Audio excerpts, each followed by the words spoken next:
thank you for joining us for this APPG meeting. What we've obviously been doing over effectively the last year, I suppose, is compiling this report, which I think is a welcome addition to the necessity at the moment, which the government have quite rightly recognised, that we need to build more housing in the right places more quickly. But it's not just about building housing. It's not just about having places to live in. It's about creating a community and providing the community facilities that are necessary for people to live a fulfilling life effectively.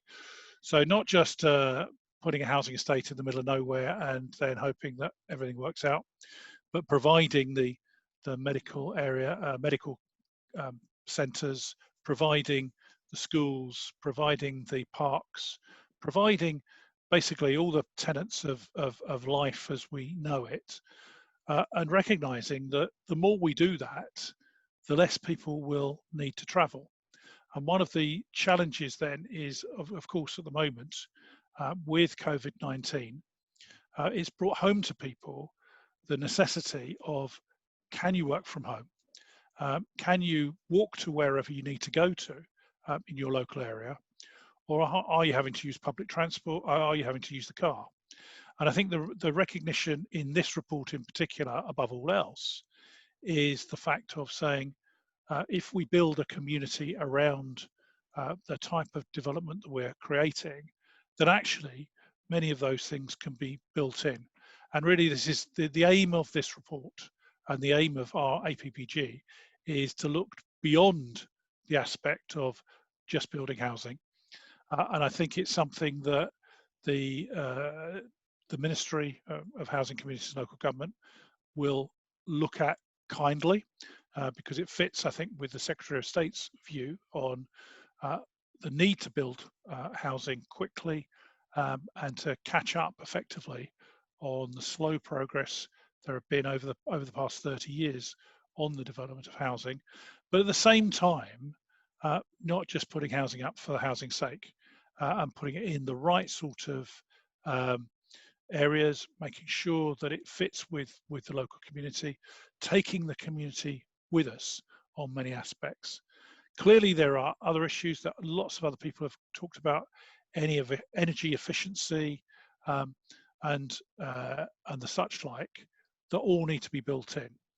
And clearly, the other issue that is key is building the infrastructure that we need to make a success of these various different communities. So essentially, I welcome the publication of the report. I commend it to you to read in detail if you've not already read it in detail. And I thank everyone that's contributed towards the development, particularly obviously ACE, who've been leading on the Secretariat perspective and assisting us in this development. So I'll initiate that, and I think I'm not sure who I'm handing over to, Gareth. Yes, so this is Peter Hogg will be speaking next on the perspective from the industry. If you're there, Peter, you can go. Yes, I am indeed, and thank you very much indeed for that, Bob. I think you've covered a number of the critical points, and I don't propose to repeat any of those. So thank you for that fantastic introduction. I think what I will say is that this report tackles a critical issue for us as a nation, and I think when we conceived the APPG, we probably couldn't have guessed how critical this was going to become, given the events that have taken place and indeed are still playing out during the course of this year. I think that, from the advisory group's perspective, we would all view that any growing society, the drive to expand the built environment is of course necessary, but history shows us that all too often, pace has outstripped requirement, and we've been left with places that either simply don't work at all or don't work as we would want them to. And one of the things I think that this APPG has really focused on well is trying to, guide to avoid some of those mistakes of the past, and through its engagement, apply the best available thinking to what is going to create a successful place moving forward. From the off, the group really has understood that place isn't just about buildings and physical infrastructure. A successful, productive place must create a community, and it certainly should support an economy. And that's always been a very, very clear focus for this group. I think the APPG convened when the focus on place was about creating communities for a growing population and underwriting the UK's competitiveness in what was probably going to be quite an uncertain post-Brexit world. But since then, the challenge has grown absolutely immeasurably. And now placemaking has got to sit at the heart of how we give our society national balance, how we create parity of opportunity. It's got to provide the infrastructure for community cohesion. It's also got to prove itself capable of embracing and shaping the changes that are emerging in society and communities at the moment. Looking at things like a new model for urban centres, changed patterns of working that Bob's already referenced, changed patterns of travelling, heightened awareness of the fragility of our environment, and the rise of the so-called 15-minute community that we've heard a great deal about, just to name but 4 of those key challenges. So I've been very impressed by the way the report's come together and the curation that ACE have given to that. I particularly like the way that the report has shown itself to be robust enough to remain entirely relevant in what will emerge as the post-COVID Britain. I was very taken by the 6 key recommendations that have been alighted upon in this work. I think they form a simple, clear basis for putting place front and centre of the UK's future. And I really like the links to industry and to the economy, and the rigour of linking placemaking metrics to any assessment of community productivity. So I think, as an APPG group and as the advisory group, our challenge now, having done the heavy lifting of research and report writing, is how we energetically promote the findings of what we've produced. And I'm very much looking forward to supporting the APPG in championing the role of place and the infrastructure of place moving forward. I think that's probably enough from me. So Gareth, I'll hand back to you at that stage. Thanks for that, Peter. I really appreciate that. That was great. Just going forward, is Barney here on the call now? Barny Evans? I am, yes, indeed. Yeah. Yep. Yep. I'll let you go ahead then, Barney. Barny Evans, Head of Sustainable Places at WSP. Hi, good morning, everyone. So it's a bit unfortunate I'm going last, so I'm sort of echoing a lot of what other people are saying. So thanks to Peter and Bob. Yeah, I agree with everything that was said. Congratulations on the paper. So some thoughts from our perspective. The productivity puzzle is not new at all. We've had it for decades, and we still lag the G7 competitors massively. And in the UK, we also then have an unusually large gap in our regions as well. So it's certainly nowhere more important that we address this than in the UK. I think what got me involved personally, but I think WSP focusing on it back in about 2018, was that what we were conscious of is we talk about productivity a lot, but it's always around R&D or new business formation or education, and sometimes some of the big infrastructure transport projects, but it's very rarely focused on the built environment, as in the buildings and the places we live. So we thought it was really important, and I think this report adds to a growing evidence base that we're not building developments that allow people to be as productive as they can be in the widest sense, and some of that's really micro-y stuff, and some of it's really macro-y stuff. And I think we were discussing it in work, was it yesterday or last week? And we were saying that increasingly it feels like there's 3 pillars of concern in our society at the moment. There's this net zero movement, which I think we're all pretty much familiar with in terms of the zero carbon drive, and that's a huge element of our work. And then increasingly there's the social license and the social value element of new development, which is increasingly required regulatory. But productivity is we're still not seeing that focus. And there is nothing more important than productivity in raising our quality of life and so on. So, and that's what we tried to address in our paper back in 2018, and created a bit of a structure around that. So just on the report, it was it's good to see the research and consultation engagement. I was really pleased to see that depth. It was good to see some of the feedback from Allies and Morrison and Addison Young and others. It's interesting to see other people's perspective, but it's clear that we're all thinking about this in in different ways. We're still not seeing it in planning policy. I've read the latest white paper from the government, which came out only a week or two ago. And when you look at the productivity, it only addresses productivity really in the sense of enabling us to build things quicker, not productivity. And once that thing's built, what does it do? So it's still not getting there, I don't think. And on the recommendations, yeah, I think they're a good set of recommendations. I thought maybe just focusing on two that were, on a personal level, are really important. They're replacing the SIL with a new property sales levy. I think, I'm not an expert on economics or planning particularly, it's not my perspective, but I think one of the most vital things is we find a better way to capture land value in new development. It is fundamentally important to how we build better communities, and we're not doing it at the moment. And again, that latest planning white paper from the government didn't really move that very far forward. So whether the property sales levy is a really good way of doing that, I'm not an expert, but I think that's really important. I would definitely agree. And then the other one I really thought was really interesting was the ONS recognising a measure of placemaking, and it's linked to productivity GDP. I wonder if it'd be interesting to see if the ONS had any feedback on that, because I think you probably hit the nub of the challenge. Got to the nub of the challenge. Placemaking is a great word, and we're all in support of good placemaking and productivity. What I'm not sure is we'd all agree how it what that contains. And so it'd be really interesting to see what the ONS come back with on that. And then just to finish off, two things I think maybe for us to think about. Number one, that mechanisms that transmit to reality. So how are we going to do it? Is it the planning process? Do we have a productivity part of the planning process, or do we embed it as a golden thread through other parts of the planning process? I don't know the answer, but I think that's important. And the other one that I would really emphasize, and it shows how backward our sector is in some ways, is measurement and feedback is easy now. There is so much data that we can use to find out what works and what doesn't work, and we don't use it. And I think it's happening in all sorts of sectors, higher education, the way we work, just as you were all talking about with this COVID thing. I mean, we've got to this interesting stage now where we can all work from home, and that will definitely have some productivity benefits in the future, but we're not really we didn't explore them until we had a pandemic. So how can we use big data to feedback what works and what doesn't, and that way it becomes a more scientific process. Anyway, so I'll leave it there. So I've talked for quite a while. No, that's fine. Fine by me, Barney. I don't mind. We're still kind of speeding ahead through things, so I'm more than happy.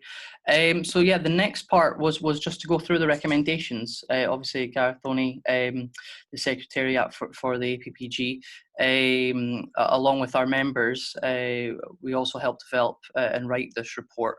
And I'm happy to see some of our speakers already going on about the recommendations and how happy they are with them. I'll just run through them, and in the next slide we can sort of go through any questions around the report or questions to the speakers. So yeah, obviously Barney's just touched on that there. So MHGLG should incorporate placemaking into the heart of the text of the planning policy framework. It was our first recommendation. I did send you guys the report earlier on this morning. Sorry about the delay on that, but I'll go into more detail around the recommendations on that. Number two is the local industry strategy should incentivize developers to share best practice in terms of community engagement on major projects as a driver of productivity. So this is something that Barney was just speaking about a bit there. That the problem with the white paper on planning that's coming out is obviously it has a large focus on community engagement. However, it doesn't really mention anything at all about productivity within that engagement at all, and how that can help with development. Financial and policy infrastructures need to be in place to secure productive development strategy and ensure long-term management of place. That's something that you kind of see with new developments that happen, something that Bob sort of touched on at the start there. A lot of developers will think about place at the start, but they won't really think about the long-term life cycle of place and how that can be maintained as well. Now, personally, one that I was quite keen on, and I think something that was really interesting that came up on the research, was that ONS must recognise and develop a measure of placemaking and its link to productivity of community and contribution to GDP.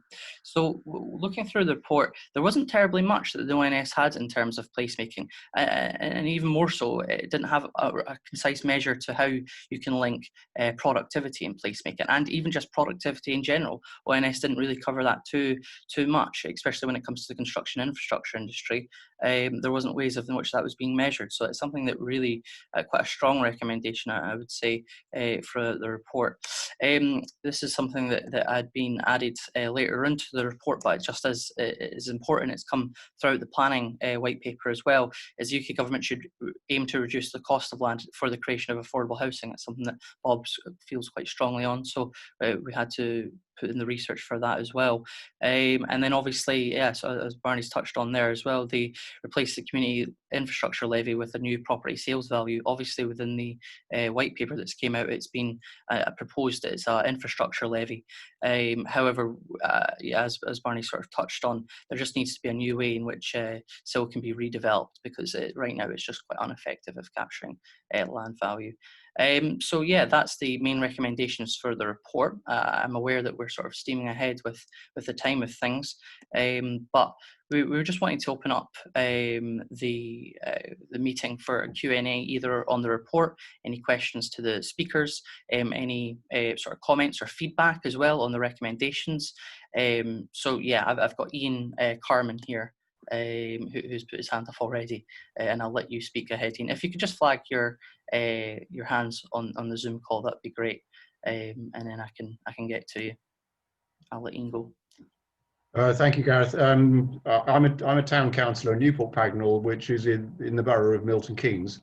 Very interesting that this has come at an extremely important time for us, because there is an intention to build effectively another grid square of Milton Keynes, infrastructure et al. But it is interesting to hear what's been said this morning, and I've quickly read the report before the meeting about this word placemaking. Something that we were quite keen on, but I'm not sure that we, or indeed this report, actually defines what placemaking is. And I think if it becomes something that you have to measure, and I think, you know, that may be something we need to hear from the ONS. If that's something you're going to measure, then what are the definitions of placemaking?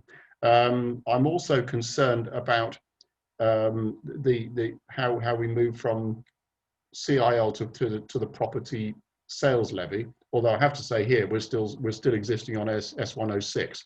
So anything that you and your colleagues can offer me, I should be very, very grateful. I can, yeah, I think that that's quite important feedback for the report there, Ian. But yeah, I can definitely follow up with you after that as well around the questions of the definition of placemaking. It's something that's quite interesting that's just came up there about the report, and also replacing SIL as well. Obviously, it's quite a big topic, but I can definitely help fill you in with that as well. So yeah, I'm more than happy to follow up after the call with you, Ian. Was there anyone else that had any? Sorry, can I just give some feedback to the questioner? One of the things I would strongly recommend you do is respond to the white paper and the consultation, because the ministry is very keen, I think, to hear particular views, because this is there's quite radical changes here. In terms of Section 106, SIL, and so on. So that's very important that you do respond, or you're either individually or as a local authority, to give the ministry your views. And I think this is the other thing, is feeding into what goes into local plans, because one of the problems here is that local plans in the white paper are it's not clear what the content is.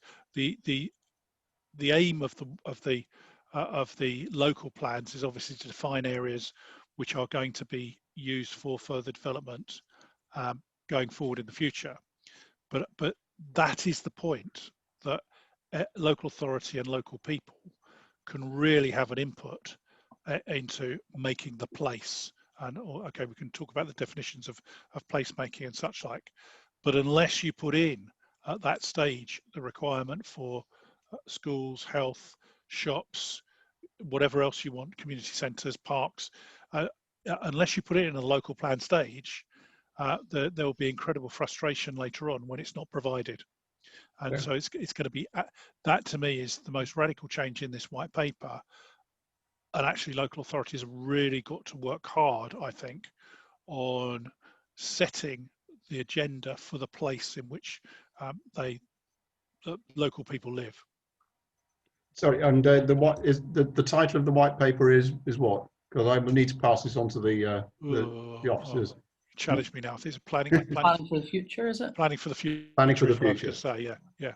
Thank you very much. And there are detailed questions at the end of that consultation, which doesn't limit you. You don't have to respond to every question. You can go beyond those questions, but obviously there are questions to guide you as to government thinking. Thank you. Is there anyone else that has any questions to myself, the speaker, the chair?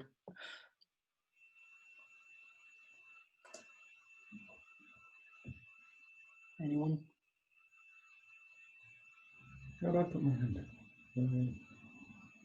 Gareth, can you hear me, Gareth? Yep, I can. Who's that? Sorry. Oh, it's Barney. Yeah, there you go. I can't find my hand, as it were, to put up. So I just thought I'd butt in. Just, I mean, I thought whilst we got some time, Yes. in the last couple of years since we published our Productive Places paper, developing a bit of a toolkit to try and analyse the expected productivity of developments, and we're trialling it with the University of Westminster and a few clients in the background. And so I thought, I mean, it's a bit of an open question, this. I think we're developing the tool because we think it's useful, and it will start to provide feedback, and we'll start to see what works, and it can evolve. But is the future of this a productivity analysis tool or toolkit, or is that the wrong way to go? Is that just another toolkit in a million toolkits that we're cluttering up? So I'd be really welcome some thoughts from Bob, Peter, whoever. Bob, do you want to take that one first, and I'll come at it the second time? Yeah, I think what we're doing is, and it's an area where a lot of people are commenting about the report itself, that obviously we pulled together this report. It's taken quite a while to develop it, but it comes at an important time. I think we then move to the next. We almost go into what the next steps are following the report. And if the report is welcomed, generally speaking, it's so how do we then deliver this? Is the key actions that flow from that, and clearly developing a toolkit quickly is going to be very important, because particularly if the government proceed as they have said in planning for the future, because I think it's, as I said in answer to the earlier point, the local plan stage is the crucial stage, or will be if the government continue on this vein, is the crucial stage in terms of having any form of input and control over what development takes place. And so having, I think, you may call it a toolkit, checklist, whatever, I think is something that we do need to develop as part and parcel of the work of the APPG going forward. Peter, have you got anything to add on that one there? You're on mute, Peter. It always happens. Yeah. I don't think that I do, actually. I would just be filling time unnecessary. I think the previous answer is really strong on that. Okay. Yeah, I would have to agree with Bob. I think going forward, there, Barney, I think that one of the important works that the APPG could actually do is put sort of a framework or guidance, or as you call it, toolkit there as well. It is something that you've raised that I think that's quite important, is the government are sort of being bombarded with different toolkits right now, especially around planning. So it's almost, how do we not go into that bandwagon? But I think that there's ways in which we can develop the work for the APPG going forward, and something that will be in the next slide and open to comments from the attendees as well, around how we can do that effectively, and through the support of the members as well, how we can successfully do that. So yeah, I hope that helps on that sort of one. I've got a hand up here for Lewis Hubbard. Yeah, you can unmute yourself, Lewis. Yeah. Hi, good morning, everyone. I'm an AC member, director of Lewis Hubbard Engineering, and I guess I was just I was reading the report and wondering, there's a parallel about conversations about the importance of the planning white paper, and I guess I was, or particularly the local plan generation part of that, and I was trying to get a sense. Well, I was wondering whether anyone had a sense of how local authorities expect early stage, albeit, to go about making the kind of constituent parts of those local plans and resourcing it. I think that there's a point that's kind of raised by this this paper and an interesting one for the ACE generally about whether if local authorities would be essentially procuring consultancy advice for the development of some of their local or parts of their local plan, whether it's design pattern books and essentially productivity components of it. Kind of the way they'd go about that, and whether there's some kind of advice about how best to procure it and what sort of experience and what sort of teams that they would need to go about that. I guess there's a risk, at least from, if you just take a simple design code as an example, if they don't do it in-house, that you would make sense to go out to a design practice, an architecture practice, a planning practice, an urban design practice. But I think, at least from an infrastructure perspective, it'd be quite important that they're steered towards accruing kind of multidisciplinary teams that are, of course, design-led, but that kind of procured in a similar way to the procured design teams for development projects. Otherwise, I guess there's a risk that some of the technicalities and practicalities of the infrastructure side of things, or maybe the more complex economics of productivity that goes into those local plans, may not be kind of fully exhibited or fully robustly developed. So yeah, that's rounding around to the question of, do people have a sense of how this sort of how local authorities are going to go about those local plans, and whether this stuff, or how this stuff will be weaved into it. Bob, do you want to take that one first, and then I can come back to it, or you don't have to? Sorry, yes. So I think as I said during my introduction, I think when we started this process, a lot of us had a sort of view about wanting to promote a form of living where there is much more of a community feel to living. If anything else, the COVID crisis has led to a position whereby people are now identifying that they can work from home. That makes a big impact on what they do, because in my experience, people don't just want to stay at home and work and just stay in their own homes. They want to go out and about.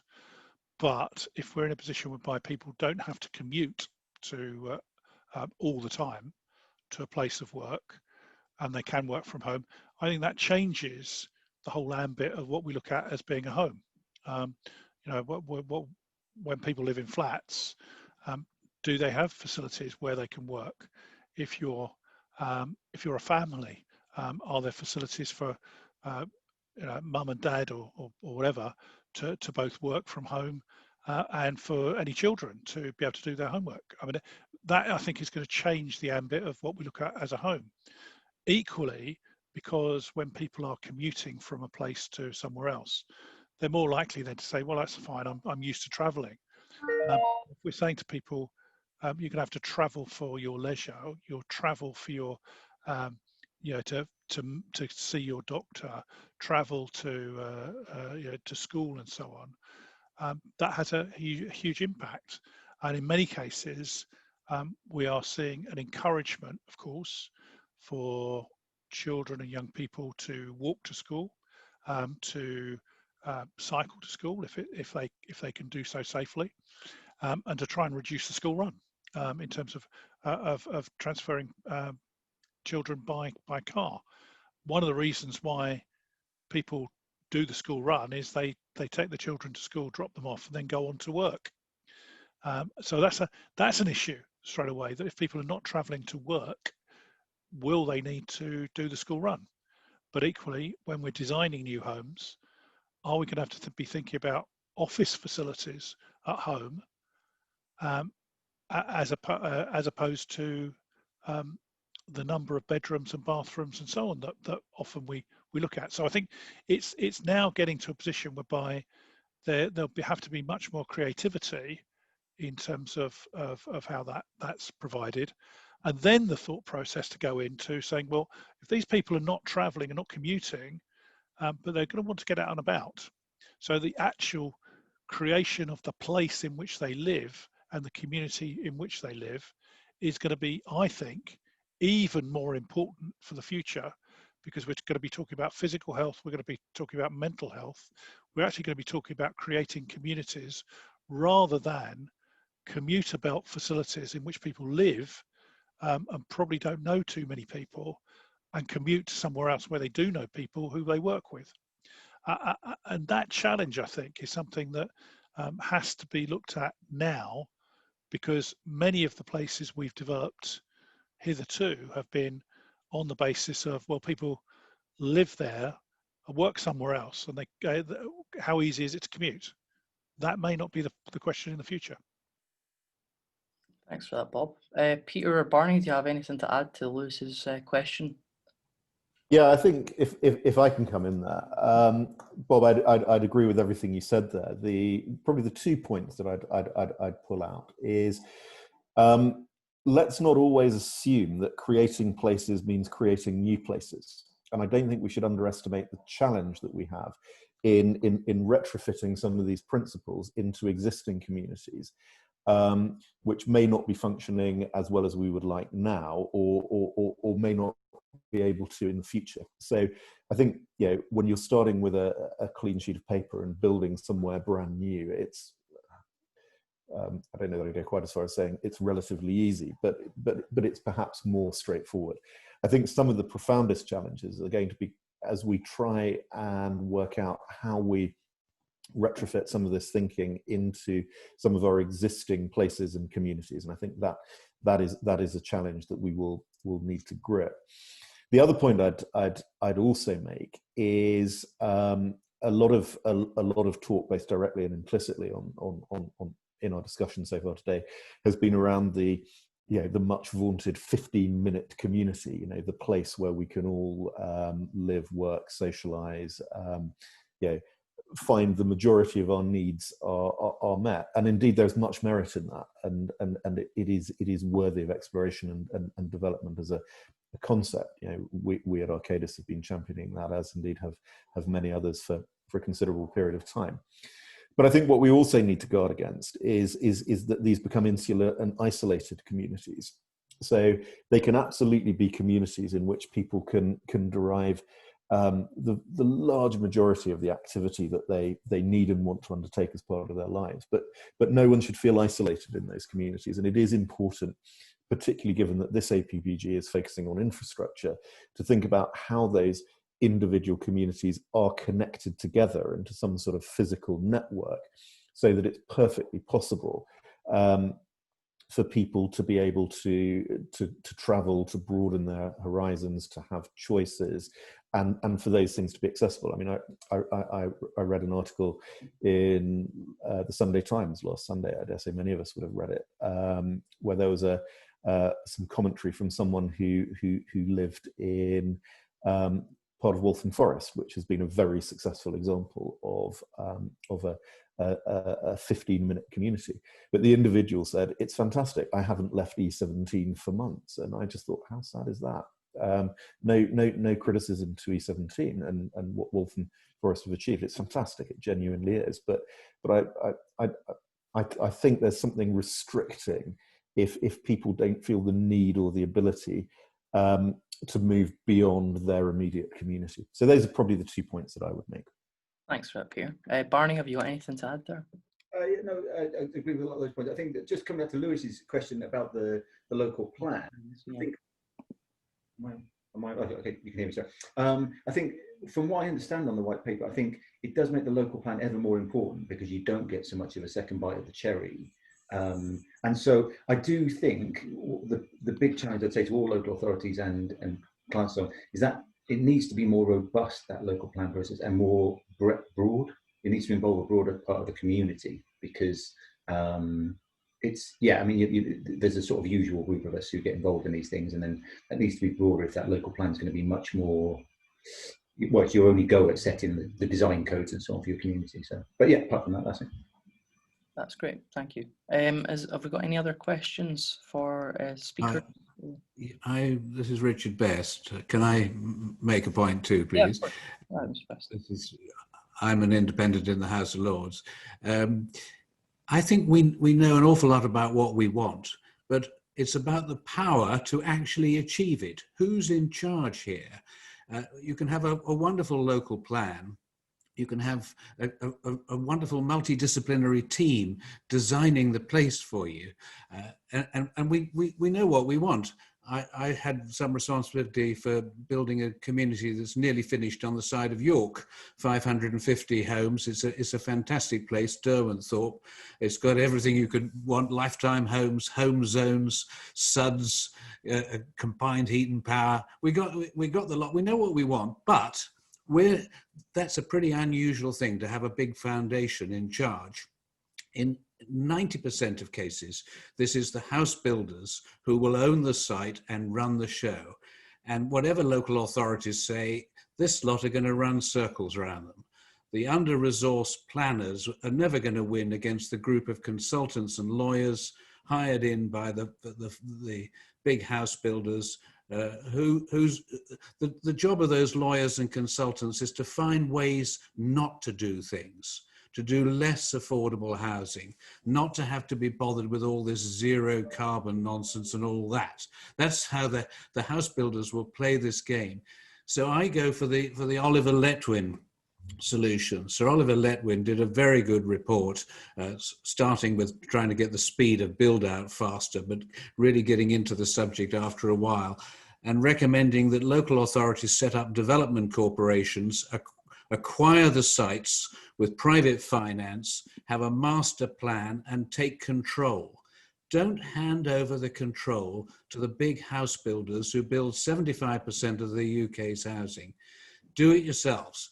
Get the local authority to acquire those sites, parcel out the pieces of the whole for house builders, yes, for student housing, for schools, for all the amenities and facilities, do all the wonderful placemaking, because you're in charge. You haven't handed over the power to people whose interests are not the public good.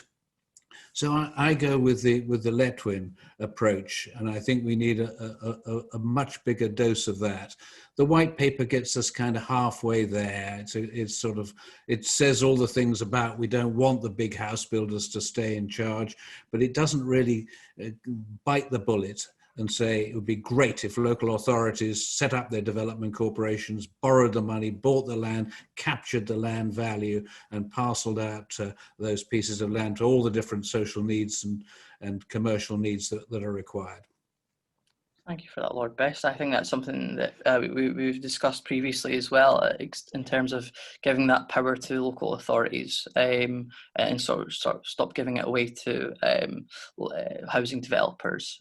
I think that's a really important point. And I think that's maybe for the future work at the APPG is something we should definitely be looking into. What do you think about that, Bob? I can see you. Yeah, I share Richard's concern. I think one of the key points here is on local plans. Is obviously where the government is coming from is saying that you define what you want in your local plan and then builders develop on the basis of that local plan. There's two concerns that come from that. And that is that the usual suspects will get involved in the local planning because they do. I think developers will get involved in trying to influence local plans because they can, and they can afford to pay people to participate in this so they can shape it the way they want it.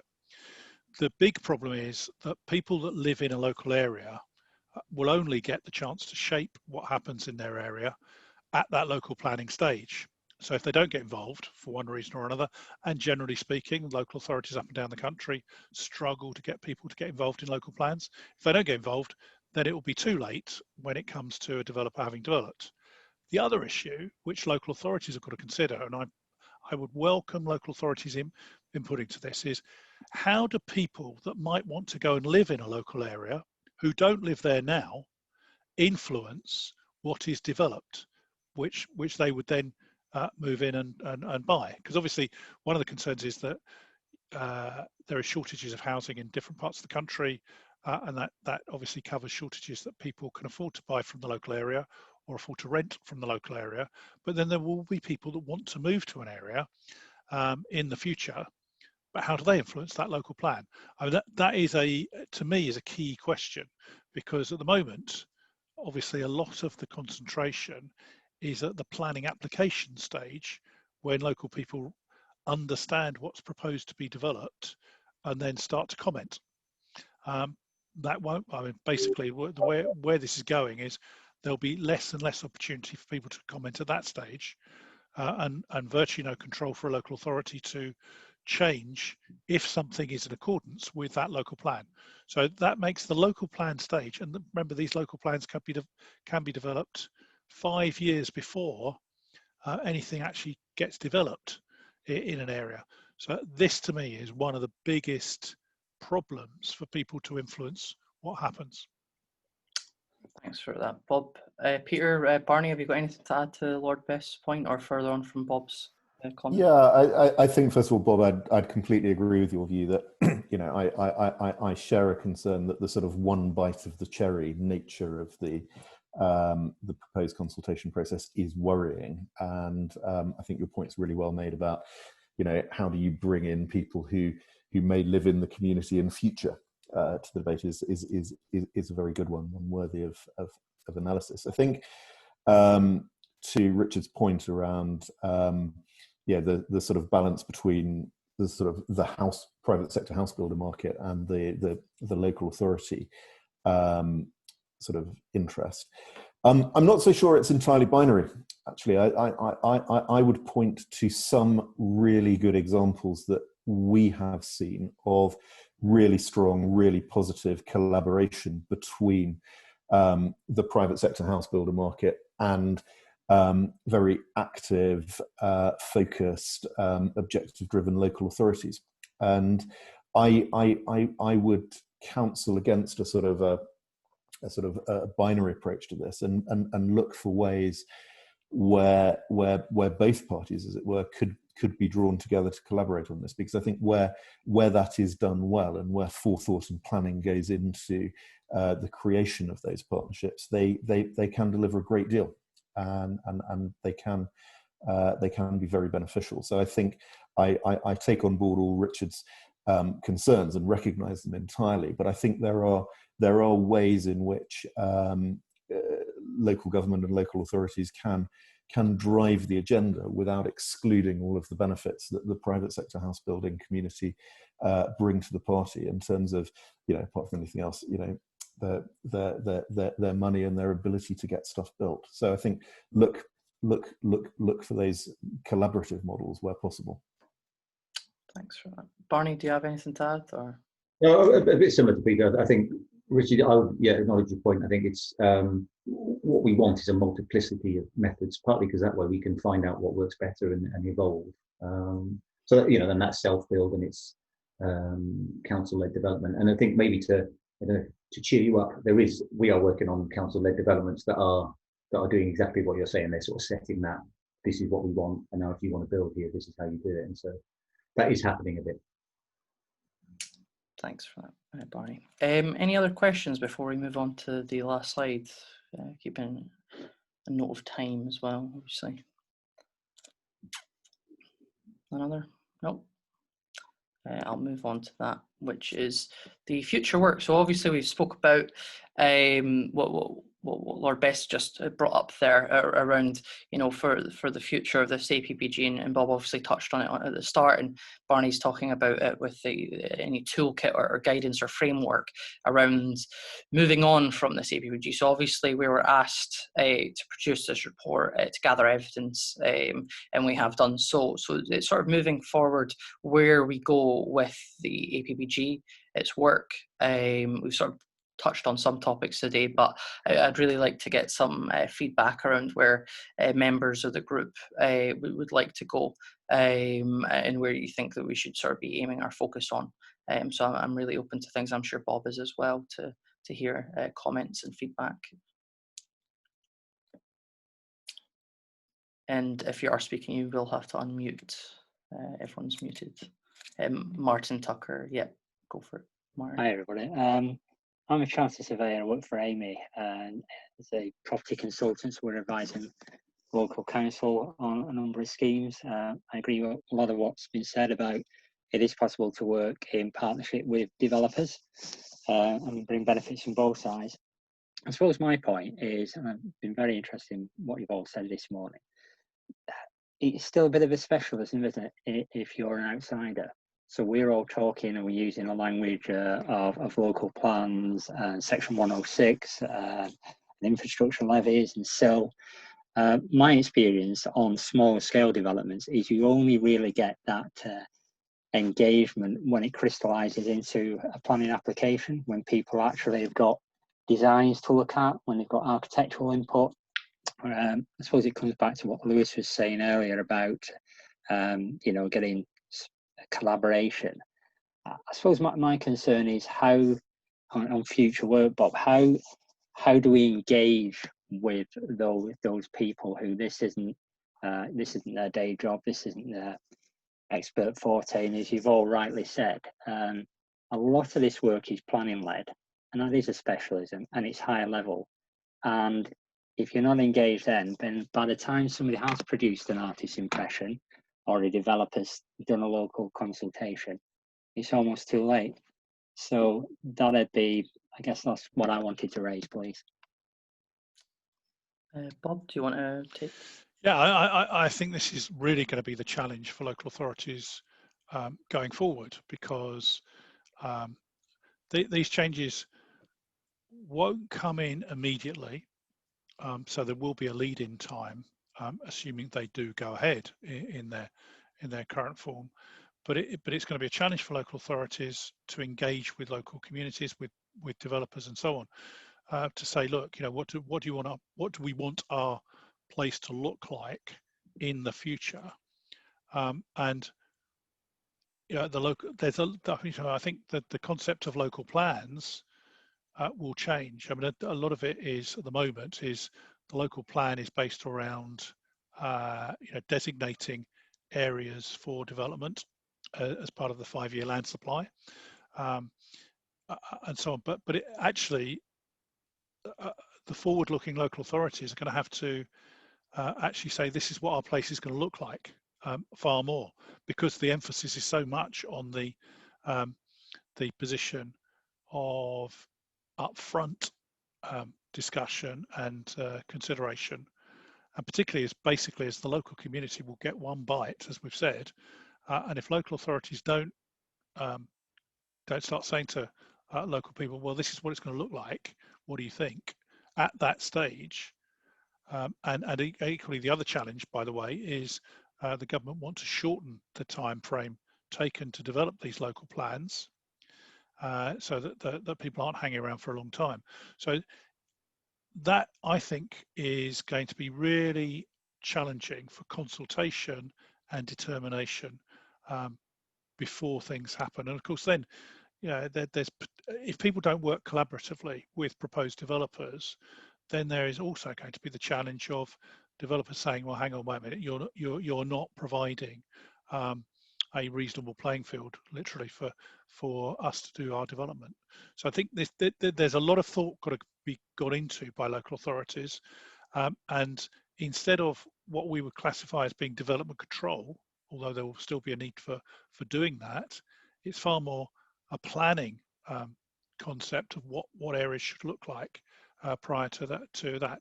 One of the things that our APPG has done, by the way, is take quite an interesting look at what happens in the Oxford-Cambridge corridor, where obviously 1 million homes are planned in the future, as to how that will look like. And I think that's something that local authorities generally are going to have to do far more of going forward in the future.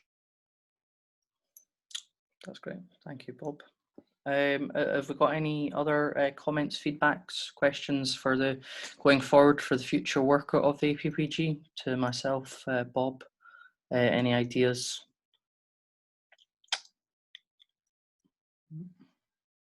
Nope. I've got anyone with their hand up. Any other questions or comments before we finish up here? Nope, no one at all. Okay.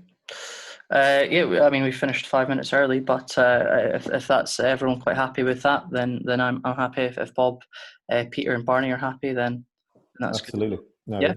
good questions, good debate. Thank you, everyone. No worries. Thank you. Thanks. Thank you for everyone attending, and thank you, Gareth, for facilitating the event. Well done. Thank you. Appreciate that. Thank you. Thank you. Thank you. Thank you. Thank you. Bye.